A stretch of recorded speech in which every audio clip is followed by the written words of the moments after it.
Good morning, welcome back to my channel. My name is Sheri and I am a cash budgeter here on YouTube. I used a zero-based cash budgeting method with cash envelopes so that I know where every dollar of my paycheck is going. In today's video, I'm going to be talking about how to get started with cash budgeting. Okay, so now the first thing you're going to do is you're going to write down all of your bills. You can do it in a notebook, on a scrap piece of paper. You can do it on your iPad or on your computer. There's plenty of other cash budgeters here on YouTube that have like budgeting planners that they sell. You can get a digital version that you can use on here, like Baddies and Budgets. She sells a digital version and a paper version. I believe Beautifully Me and You also has one. There's a lot of budgeters who do make their own budgeting planner. You can also buy them like online and on Amazon, or maybe in like Michael's or some kind of a craft store. I think you can find something like that in there also. But what I do is I just write it down on a piece of paper. So every month I write down all of my bills and my expenses. My expenses are my bills. So my rent, which includes electric and gas and water and everything, internet, everything is included in my rent. I'm very lucky. I love my landlord. But I also have my dental insurance. I have credit card bills, car insurance, phone bill, my debts that I'm making payments on, and then all of my streaming services like Hulu and HBO Max. I have my Amazon Music subscription on here. Everything that I have to pay for the month. Those are the things that I have to pay for. Those are my expenses. I write them down.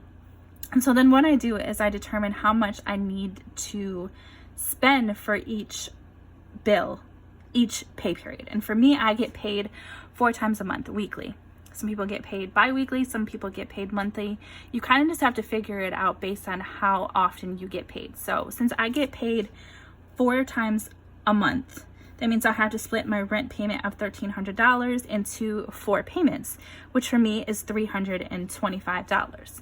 So each week I take $325 and I put it into my rent envelope so that at the end of the month I can make my rent payment. Now, I don't recommend taking money out of the bank for your bills when you first get started. I do recommend that you keep the money in your account. Once you're ready, you can start pulling the money out of the accounts, but you have to make sure that you're able to kind of put the money back into your account so that you can pay it if it's not something that you're paying with cash. So you just have to be like on top of it.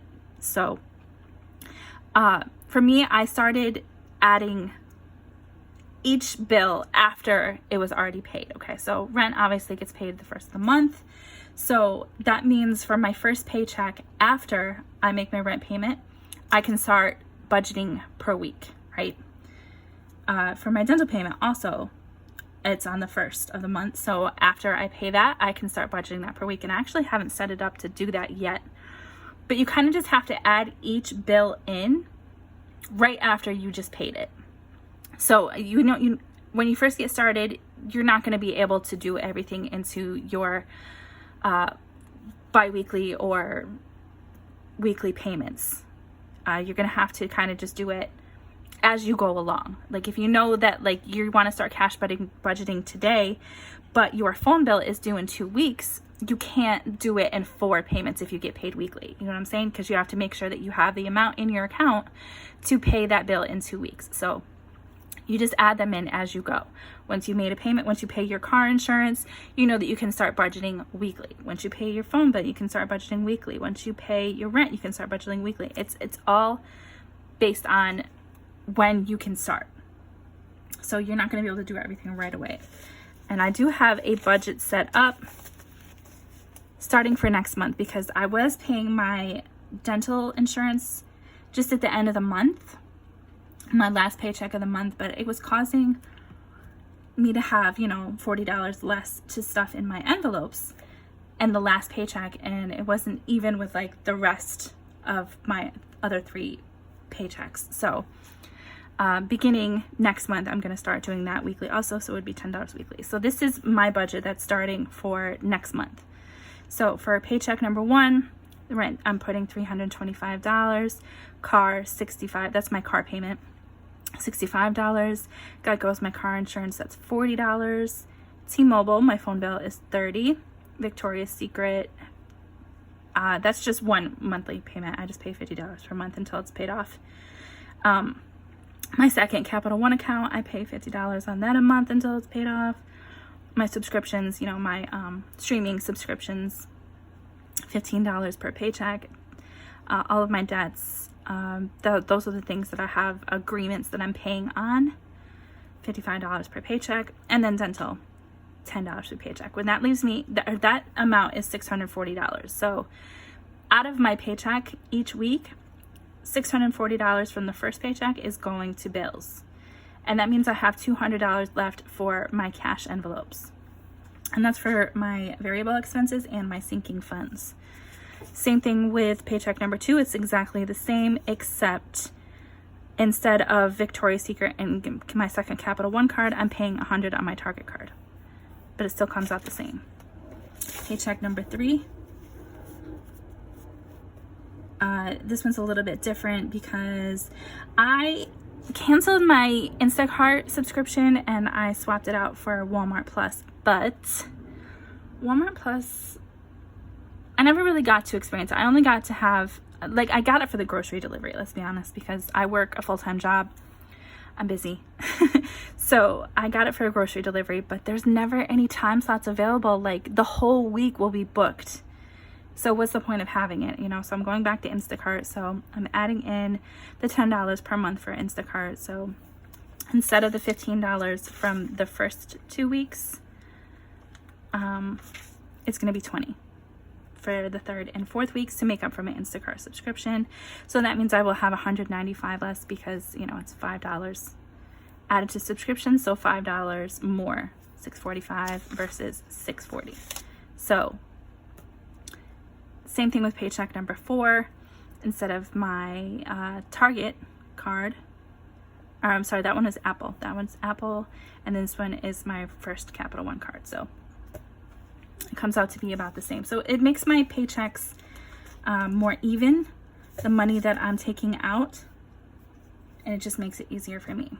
Okay, so then what I do is I write down on a piece of paper how much I need for everything that I'm pulling out. And the only bills that I stuff in cash are my rent payment and my car payment. And I also have my Amazon Prime payment. You know, that's a yearly subscription for me.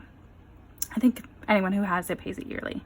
But that's fully funded until for November. This doesn't have to be an expense. It could be like a sinking fund if you want it to be. But for me, I like it to be in my expense binder. So these are the only ones that I cash stuff, okay? So when I'm taking money out of the bank, or when I'm figuring out how much money I need to take out of the bank, I factor in my rent payment, my car payment, and then my cash envelopes, which is left over from, you know, that's the amount that I have left over, the $195 or the $200. This week I actually have $205 that I can stuff because I'm not putting any more money into my Amazon Prime envelope.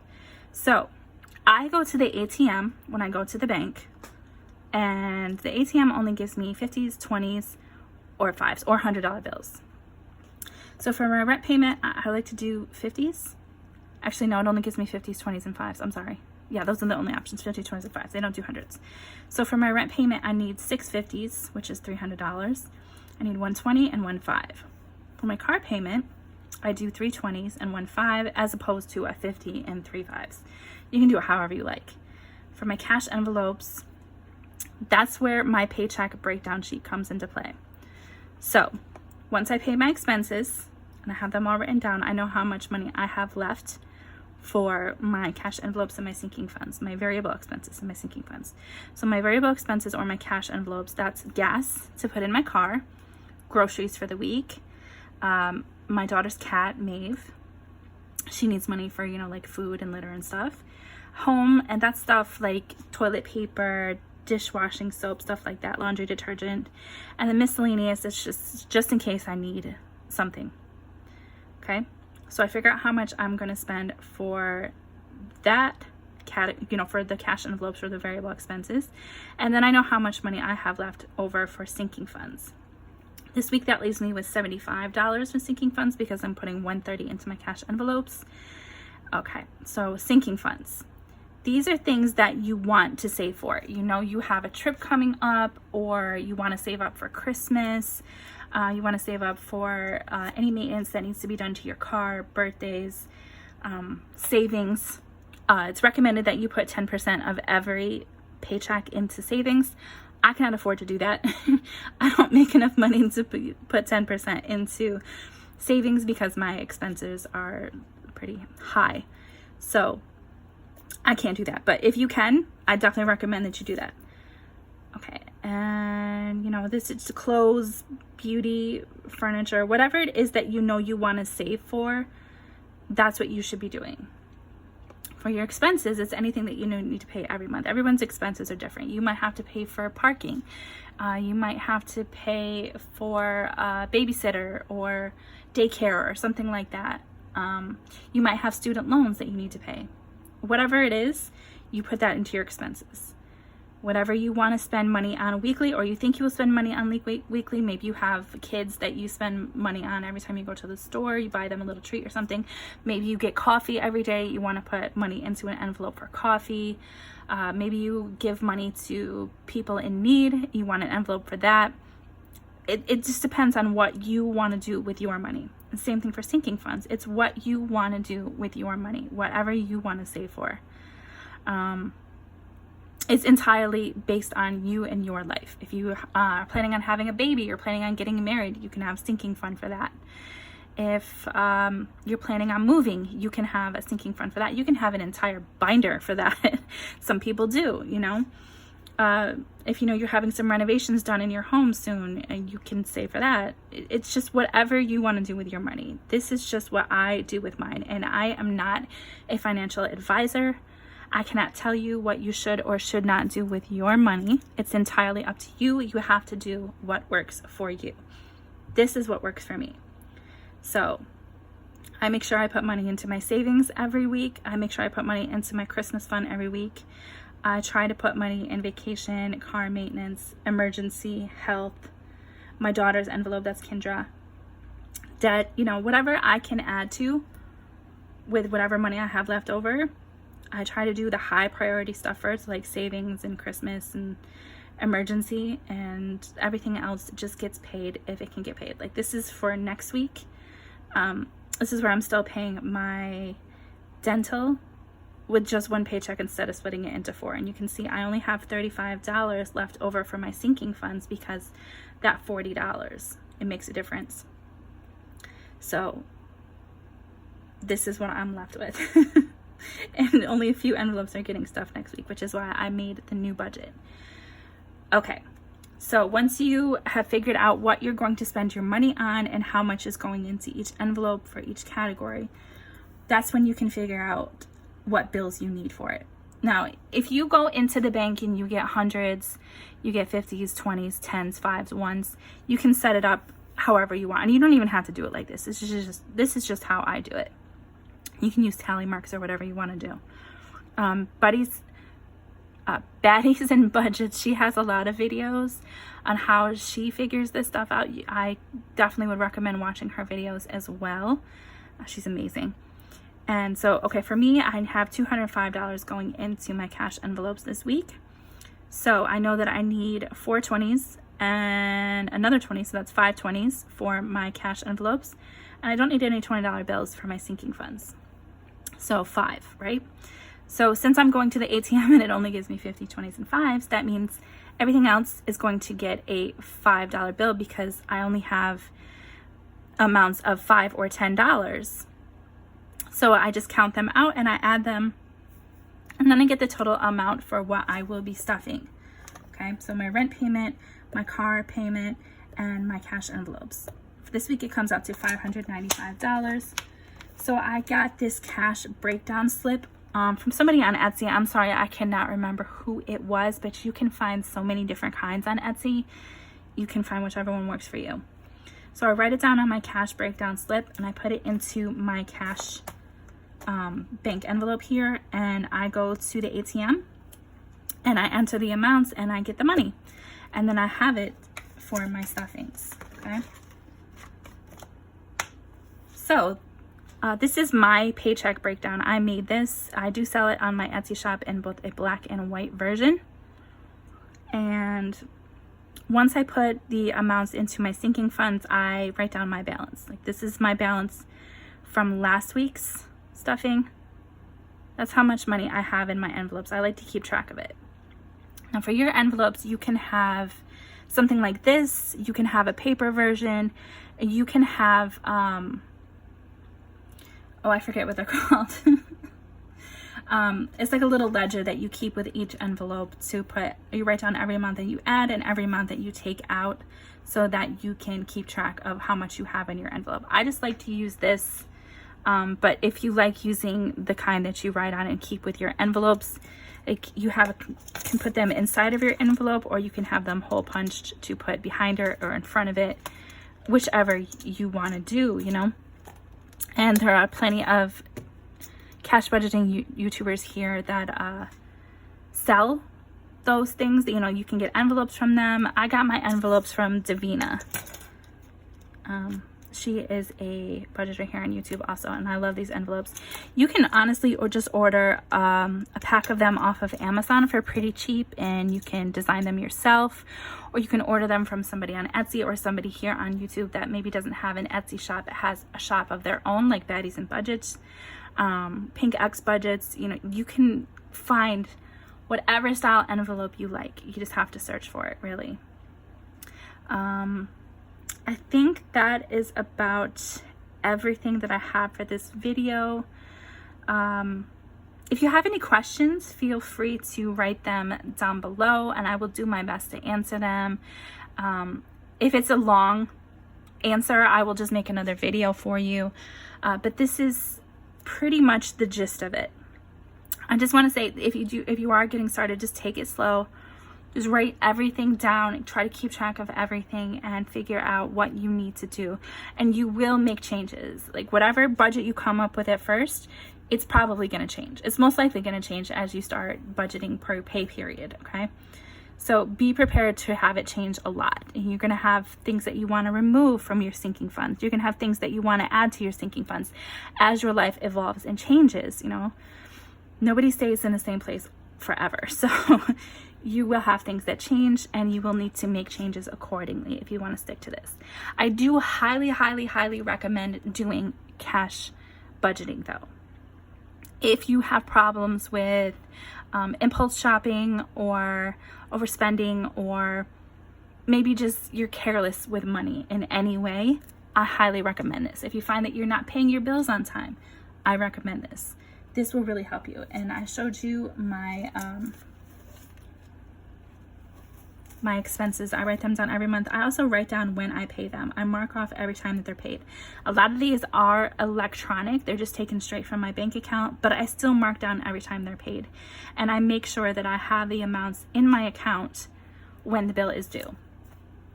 So that's something I also recommend. It's just a lot of planning. It's a lot of restructuring. It's a lot, but it is very well worth it. I promise you that. I'm so glad I am doing this. I had to have my front brakes and rotors replaced last month, I believe it was. And if it wasn't for cash envelopes, I don't know how I would have been able to pay for that. I'm in a lot of debt that I'm still trying to pay off. I'm still struggling with impulse shopping myself, but I'm working on it. I'm trying to be better, I promise. But yeah, I wouldn't have had the money to pay for my brakes if it wasn't for cash budgeting. And yes, I had to pull from other envelopes other than my car maintenance envelope because I didn't have enough in there. But if it wasn't for these envelopes, I wouldn't have had the money in the first place. I would just be spending freely and wouldn't be prepared for the future. So that's what I'm doing, as I'm trying to prepare for the future. So if you're thinking about getting started with cash envelope stuffing, do it. Definitely do it. I mean, maybe it won't work for you, but you can kind of, tweak things as you go, and you can figure out what does work for you. Okay. So like I said before, if If you have any questions, just write them down below and I will answer. Thank you so much for watching. I really appreciate you guys. Just a few videos ago, I was saying that you know, I'm almost to 100, yay! And as of right now, I'm at 218. So thank you so much to all of you who subscribed to my channel. I appreciate you guys. I love you guys, and I'll see you later. Bye.